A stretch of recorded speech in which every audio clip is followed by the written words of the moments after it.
Uttarakhand express आप देख रहे हैं, आपके साथ मैं हूं चांदनी धवन। पौड़ी से बड़ी खबर मिल रही है। कैबिनेट मंत्री धन सिंह रावत की गाड़ी का एक्सीडेंट हो गया है। थलीसैंण और भरभरा के बीच ये हादसा हुआ है। भरसार के बीच ये हादसा हुआ है और हादसे में कार सवार सभी लोग सुरक्षित हैं। स्वास्थ्य मंत्री धन सिंह रावत भी सुरक्षित हैं। बताया जा रहा है कि सड़क पर पाला होने की वजह से कार फिसल गई। धन सिंह रावत के साथ यूसीएफ चेयरमैन मातबल सिंह रावत और जिला सहकारी बैंक पौड़ी के अध्यक्ष नरेंद्र रावत भी, उनका स्टाफ भी गाड़ी में था। धन सिंह रावत थलीसैंण से देहरादून जा रहे थे। हमारे सहयोगी सुनील नवप्रभात हमारे साथ फोन लाइन पर जुड़ गए हैं। सुनील, क्या जानकारी मिल पा रही है, किस वजह से यह हादसा हुआ? और अभी फिलहाल ये बताया जा रहा है कि सभी लोग सुरक्षित हैं। बिल्कुल चांदनी, जो सूचना अभी मिली है कि सभी लोग सुरक्षित हैं। वहाँ पर भरसार में जहाँ पर एक्सीडेंट हुआ उससे कुछ दूरी पर वहाँ पर गेस्ट हाउस है, जहाँ पर मंत्री और उनके स्टाफ को वहाँ पर ठहराया गया है। अभी डॉक्टर की टीम वहाँ पर पहुंचेगी और फर्स्ट एड देगी, जो भी वहाँ पर उपचार उनको दिया जा सकेगा। जो बताया जा रहा है कि मंत्री थलीसैंण में एक कोऑपरेटिव बैंक के कार्यक्रम के सिलसिले में थलीसैंण में थे और आज उनको देहरादून लौटना था। वो देहरादून लौट रहे थे क्योंकि कार्यक्रम में देरी हो गई।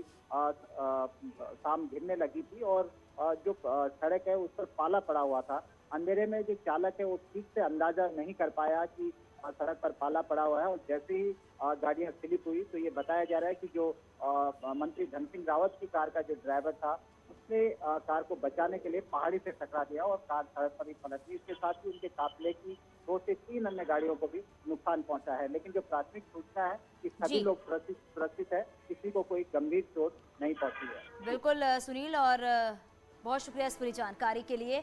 बात करेंगे आज की एक और बड़ी खबर की, तो उत्तराखंड चुनाव की तारीखों का ऐलान जनवरी में हो सकता है। जनवरी के दूसरे हफ्ते में 4 अन्य राज्यों के साथ ही तारीखों का ऐलान हो सकता है, जिसके बाद फरवरी या फिर मार्च में चुनाव हो सकते हैं। हालांकि उत्तराखंड में तो एक ही चरण में चुनाव की संभावना है, लेकिन यूपी या फिर अन्य राज्यों में ज्यादा चरणों में चुनाव हो सकते हैं। कल से चुनाव आयोग राज्यों का दौरा करेगा। वाराणसी के बरेका गेस्ट हाउस में बीजेपी शासित 12 राज्यों के मुख्यमंत्रियों के साथ पीएम मोदी ने बैठक की। बैठक में पीएम ने सभी मुख्यमंत्रियों को विकास का मंत्र दिया है और इस बैठक में उत्तराखंड के सीएम पुष्कर सिंह धामी भी शामिल हुए। बैठक में भाग लेने के बाद बाहर निकले पुष्कर सिंह धामी ने कहा कि पीएम मोदी ने मुख्यमंत्रियों से राज्यों में चल रही योजनाओं को पूरी करने के साथ ही आने वाले चुनाव को लेकर चर्चा की। इसके साथ ही पीएम मोदी ने गुड गवर्नेंस की भी बात कही। बहुत अद्भुत है, अलौकिक है और माननीय प्रधानमंत्री जी की जो धर्म और धार्मिक स्थानों को, संस्कृति को बढ़ाने के लिए एक उत्थान है। और केदारनाथ से यात्रा प्रारंभ हुई। माननीय प्रधानमंत्री जी ने केदारनाथपुरी का निर्माण कार्य, पुनर्निर्माण कार्य बहुत तेज़ गति से वहाँ पर चला है। एक भव्य केदारपुरी बन रही है, दिव्य केदारपुरी बन रही है और काशी विश्वनाथ धाम का भी जो है बहुत तेज़ी से यहाँ पर भी जो है एक अलौकिक दृश्य यहाँ पर देखा हमने, जिस प्रकार का निर्माण कार्य यहाँ पर हो रहा है और हुआ है। कांग्रेस चुनाव में महंगाई, बेरोजगारी, खनन और करप्शन को मुद्दा बनाएगी, ये कहना है पूर्व सीएम और election campaign committee chairman Harish Rawat का। हरीश रावत का कहना है कि कांग्रेस करप्शन खत्म करने के लिए लोकायुक्त बनाएगी और पंचायतों के लिए अलग लोकायुक्त बनेगा, ताकि पंचायतों के पैसे की बंदरबाट ना हो। उन्होंने कहा है कि 2022 का चुनाव राज्य के सबसे बुरे आर्थिक हालात में होने जा रहे हैं और इसलिए राज्य की हालत पर सरकार को श्वेत पत्र जारी करना चाहिए। वहीं मौजूदा सरकार में जो खनन हो रहा है, कांग्रेस सत्ता में आएगी तो उसकी एसआईटी जांच कराएगी और खनन की नई पॉलिसी बनेगी। हरीश रावत ने अपने प्लान बताए और सरकार पर आरोप लगाए, तो हर मुद्दे पर जवाब सरकार की तरफ से भी आए।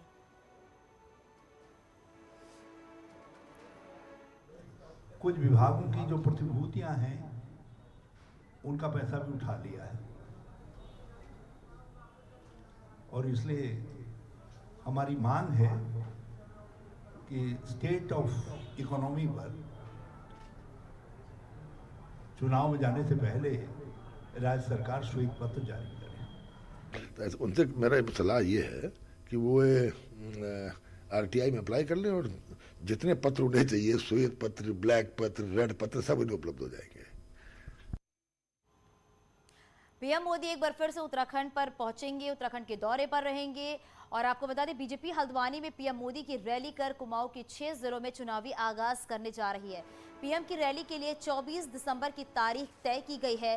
कैबिनेट मंत्री बंशीधर भगत और प्रभारी मंत्री यतीश्वरानंद के साथ अन्य बीजेपी नेताओं ने उन जगहों का दौरा किया है जहां रैली हो सकती है, जिसके बाद गौलापार में बने इंटरनेशनल स्टेडियम में रैली को फाइनल किया गया है। स्टेडियम में रैली की तैयारियां करने को कहा गया है।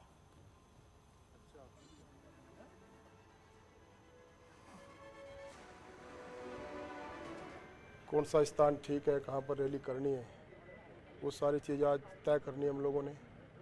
और भारी संख्या में कार्यकर्ता आएंगे, लाखों की संख्या में। हमारे कुमाऊं मंडल की रैली है, उसी की तैयारी के लिए हम आए। और कुछ माननीय प्रधानमंत्री जी शिलान्यास भी, जो हमारी कुमाऊं में बड़ी बड़ी योजनाएं हैं, उसका भी कार्यक्रम यहाँ पर होगा। प्रधानमंत्री नरेंद्र मोदी की 30 महीने पहले की हुई घोषणा कल धरातल पर उतरेगी। 63 करोड़ की लागत से बनने वाले सैन्य धाम में 2 साल लगेंगे। बीजेपी इसे मेगा इवेंट बना रही है तो कांग्रेस सैनिकों के राजनीतिकरण का आरोप लगा रही है।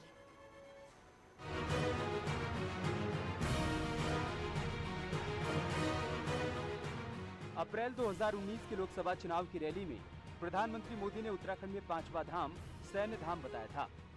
प्रधानमंत्री नरेंद्र मोदी की वही परिकल्पना 15 दिसंबर को साकार होने जा रही है। देहरादून के पुरकुल में रक्षा मंत्री राजनाथ सिंह, रक्षा राज्य मंत्री अजय भट्ट और मुख्यमंत्री पुष्कर सिंह धामी भूमि पूजन के साथ काम शुरू करेंगे। 63 करोड़ की लागत से बनने जा रहा सैन्य धाम 2 साल में बनकर तैयार होगा, जिसके लिए प्रदेश के 1763 शहीद सैनिकों के घर की मिट्टी लाई गई है। वहीं भूमि पूजन के साथ 190 सैनिक परिवार के सदस्यों को सम्मानित भी किया जाएगा। 1734 शहीद परिवारों से हमने संपर्क किया था और उन घरों की पवित्र मिट्टी को लेकर यहाँ पर आ रहे हैं। उस पवित्र मिट्टी से इसका निर्माण होगा और जिस प्रकार का वातावरण दिखाई दे रहा है, जहाँ भी गए हैं, कुछ जगह तो मिट्टी कलेक्शन के लिए मैं खुद गया, लोगों की आंखों में आंसू थे, परिजन चपट के रो रहे थे। उत्तराखंड में सैनिक और पूर्व सैनिक बड़ी संख्या में हैं और चुनाव से पहले शहीद सम्मान यात्रा और सैन्य धाम का काम शुरू करके बीजेपी सैनिक परिवारों से कनेक्ट दिखाना चाहती है। वहीं कांग्रेस का कहना है कि सैन्य धाम को प्रणाम है, लेकिन सैनिकों के नाम पर चुनावी राजनीति ठीक नहीं है। और सैन्य धाम तो सभी का है, हम प्रणाम करते, मगर एक बात जरूर कहना चाहते हैं, सैन्य धाम की आड़ में भाजपा जो राजनीति कर रही है वो अच्छा नहीं लगा। उन्होंने ये देखिए, सैनिक और पराक्रम, शहीदी, ये सब की साझा होती। सैन्य धाम की घोषणा प्रधानमंत्री मोदी ने लोकसभा चुनाव 2019 में की।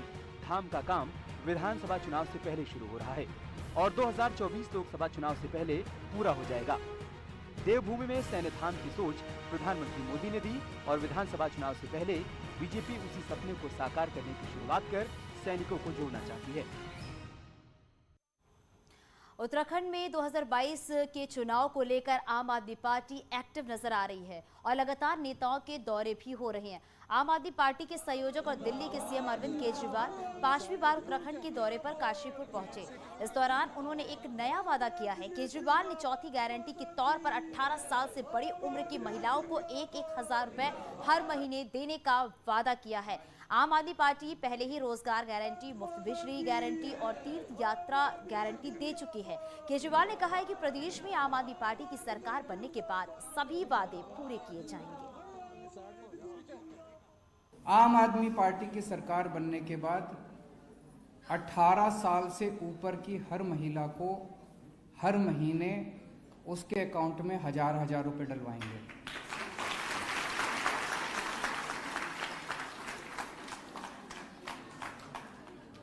ये लोग कहते हैं औरतों को पैसे क्यों चाहिए? ये चाहते हैं कि जिंदगी भर औरत आदमी के सामने हाथ फैलाती रहे, बेटी बाप के सामने हाथ फैलाती रहे, बीवी हस्बैंड के सामने हाथ फैलाती रहे, माँ बेटे के सामने हाथ फैलाती रहे।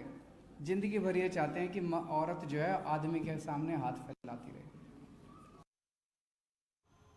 अरविंद केजरीवाल के वादों पर विरोधी पार्टियों ने कड़ी प्रतिक्रिया दी है। बीजेपी युवा मोर्चा की राष्ट्रीय महामंत्री नेहा जोशी ने कहा है कि आपकी पोल खुल चुकी है और जनता इनके प्रपंचों में नहीं फंसने वाली है।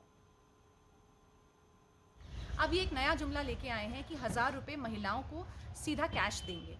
हमारे पहाड़ का जो व्यक्ति है वो स्वाभिमानी है, वो ऐसे प्रपंचों में नहीं आने वाला। इनकी मानसिकता, इनकी सोच बहुत जगजाहिर हो चुकी है और ये सारे जो प्रपंच हैं, चुनावी जुमले हैं, ये बिल्कुल भी उत्तराखंड में नहीं चलेंगे। केंद्र सरकार की चारधाम परियोजना को सुप्रीम कोर्ट की हरी झंडी मिल गई है। सुप्रीम कोर्ट ने ऑल वेदर रोड परियोजना में सड़क की चौड़ाई बढ़ाने की इजाजत दे दी है और इसके साथ ही डबल लेन हाईवे बनाने का रास्ता भी साफ हो गया है। रक्षा मंत्रालय का कहना है कि इस सड़क के निर्माण से भारत की फौज को सीमा तक टैंक और हथियारों के साथ पहुंचने में काफी आसानी होगी और पर्वतीय क्षेत्रों में कनेक्टिविटी बढ़ेगी। आपको बता दें कि एक एनजीओ ने सड़क को 10 मीटर तक चौड़ा कर डबल लेन बनाने को लेकर चुनौती दी थी। सुप्रीम कोर्ट ने देश की रक्षा जरूरतों के आधार पर सरकार की अधिसूचना को सही ठहराया, लेकिन पर्यावरण से जुड़ी चिंताओं पर नजर रखने के लिए पूर्व जस्टिस AK सीकरी की अध्यक्षता में कमेटी का गठन किया गया। कमेटी सीधे सुप्रीम कोर्ट को रिपोर्ट देगी। वही सरकार ने भी सुप्रीम कोर्ट के इस फैसले का स्वागत किया है। सड़कों की स्वीकृति दी गई थी कि हमारी सीमाओं से सड़कें जुड़े और उनसे आने जाने की सुविधाएं मिले, ताकि इस अवस्थापना सुविधाओं के माध्यम से एक तरफ वहाँ पे रोजगार भी उपलब्ध हो, जिसका मुख्य कारण ये था कि रोजगार उपलब्ध की संभावनाएं बनेंगी तो माइग्रेशन रुकेगा। अल्मोड़ा के द्वारा हाट से बीजेपी विधायक महेश नेगी की मुश्किलें कम होने का नाम नहीं ले रही हैं।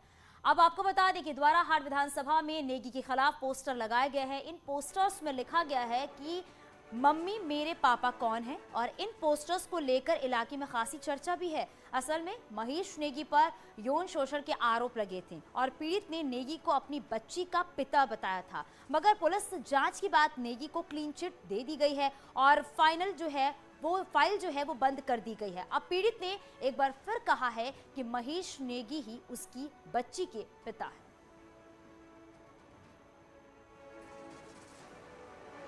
तो जनता को दे ही दिया है कि विधायक महेश नेगी मेरी बेटी के बायोलॉजिकल फादर हैं और इसका जवाब देने के लिए विधायक महेश नेगी जी सक्षम हैं और पुलिस भी सक्षम, दीक्षा सैनी मैडम भी सक्षम थी जिन्होंने FIR लगा दी है और इसका जवाब देने के लिए सरकार सक्षम है जिन्होंने अपने बलात्कारी विधायक को बचाने के लिए पुलिस को दबाव में लेकर FIR लगा दी।